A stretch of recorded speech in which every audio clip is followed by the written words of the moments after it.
Investment Award at the UNCTAD conference that was held in Nairobi, Kenya last week for outstanding efforts in attracting foreign investment.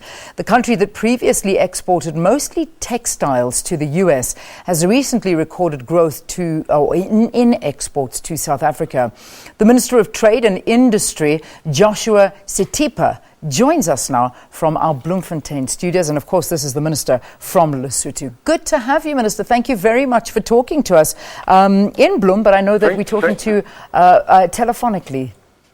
Yes, thank you very much for having me. Now, how significant is the investment award for a country classified as least developed like Lesotho?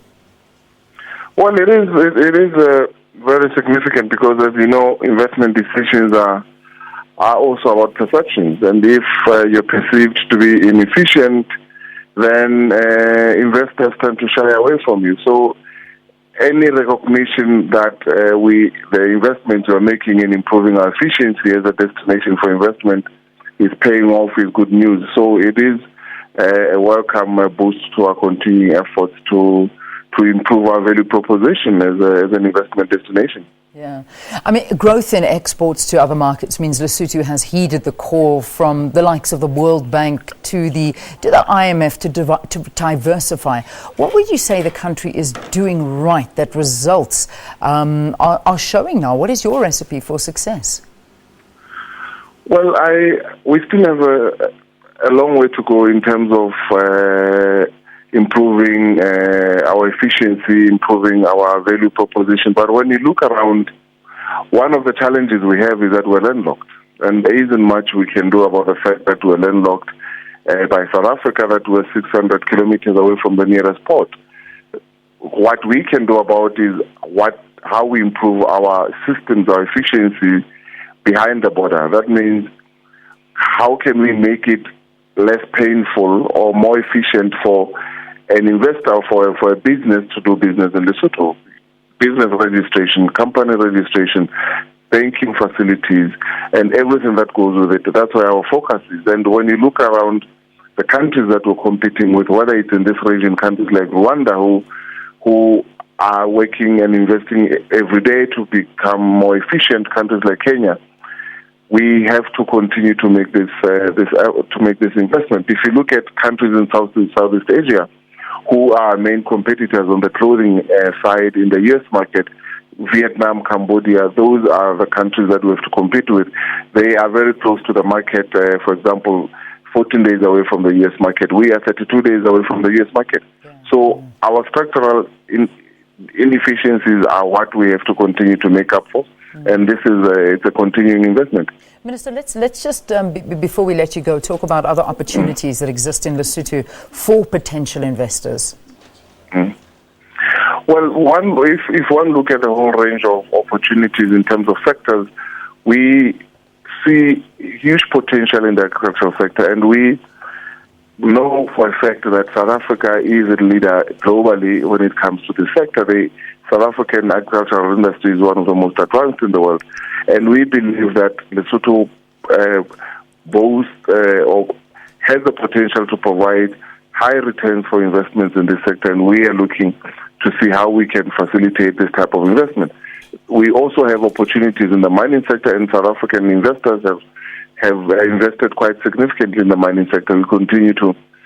If you look at the global performance in the diamond sector, for example, right now there is a recession in the global economy, and the demand for diamonds and the prices per carat have gone down. I think the global average is around $100 right now, but the average for Lesotho diamonds is still around $2,000.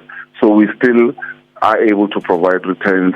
There are also opportunities in the manufacturing sector. Clothing and textiles still a very attractive sector. If you look at our performance, in the first quarter of this year, we have exported just over 800 million worth of clothing to South Africa compared to the same period last year, first 4 months of last year, where we exported around 500 million rand.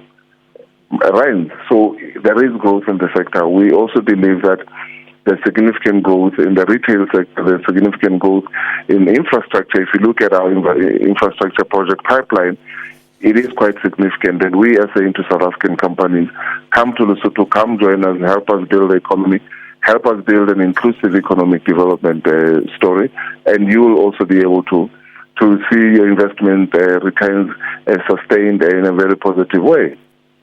Yeah, I mean, I saw that some of the comments that you were making. You were in London. I think it was in a month or so ago. And what you were saying is that there are certain things in the country that we cannot change. What you went on to say is a country being landlocked, but what we can do is improve efficiency, bringing down the cost of doing business. It is difficult being landlocked. I mean, it's a tough position to be in, and one would think that would hamper a lot of trade with different countries. But how do you get around something like that? Like I said, which you're absolutely also right to recall, is that yes, we are landlocked, and it is a fact of life. We cannot do much about it. Our transport costs for exports still very, very high compared to countries that are in the region and countries that we compete with. But we also have an opportunity, and the opportunity arises from the fact that we're landlocked by the biggest economy on this continent, which then puts us in a very strong position to become part of the regional value chain, for example, into the South African economy, or part of the bigger global value chain that South Africa is part of. If you take, for example, the automotive sector, South Africa has one of the biggest auto sectors in the world.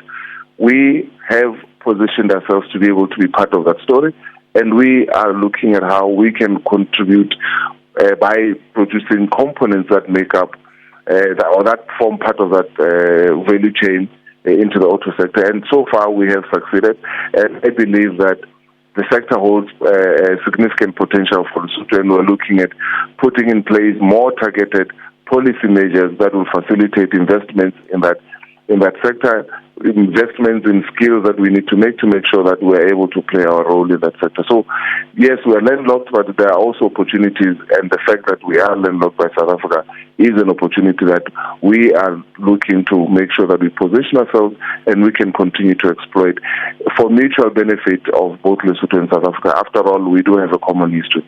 Yeah, just finally, and I think it's quite important to talk about the political situation here in South Africa, not politically, but economically more important. South Africa is seeing a big downturn in our economy, and South Africa is if I'm not mistaken, your second largest trading partner.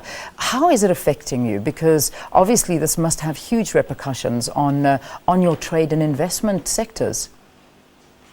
Well, one of the realities of being landlocked by South Africa is that when South Africa sneezes, we catch a cold. Yeah. So anything that happens to the South African economy, the current slowdown in the South African economy, does have an impact, because it also, one of the most immediate and visible results of that is that there is a decline in the demand for our exports by South Africa.